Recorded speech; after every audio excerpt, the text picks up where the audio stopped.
This is day 15 of the Founder Memo, where I share a daily idea for your business. Today, I want to talk about churn. So for those of you who don't know what churn is, essentially churn is when a client tells you, hey, I'm going to stop the service tomorrow, or they go to their settings and cancel their monthly subscription with your product. So you're losing them, okay? They're churning.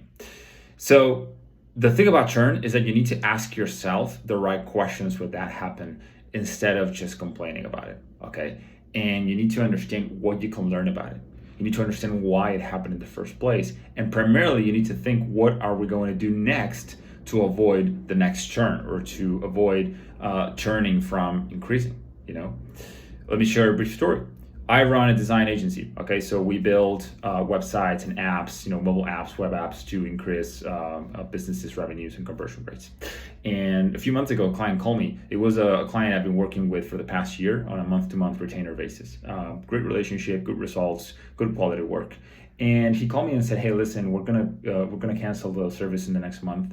We're gonna work together for one more month, and then we're gonna switch over to this mega agency that's gonna replace you and a lot of different teams we work with, and a lot of in-person in-house employees, with an all-in-one solution. We had a chat. I asked a few questions. Everything made sense. It was very respectful, very friendly. Okay, done. Instead of just complaining about that and just having that be, I blocked an entire Saturday morning. I put on my headphones, put on some focused music, opened up an empty whiteboard, and I spent 3 hours understanding what happened during the past 12 months with this client that took me to this stage where they didn't really consider us to be an essential part of their food chain for their product, and what happened during those 12 months so that we didn't add enough value to their business.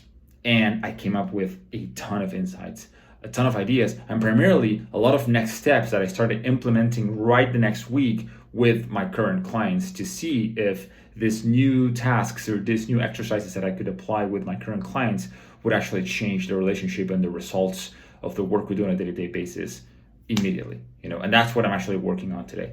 So again, when you lose a client, either product or service business, ask yourself that question: what can we learn about this type of churn? Why did it happen? And what are we going to do next? I hope you like this one, and I hope to see you tomorrow for Founder Memo number 16.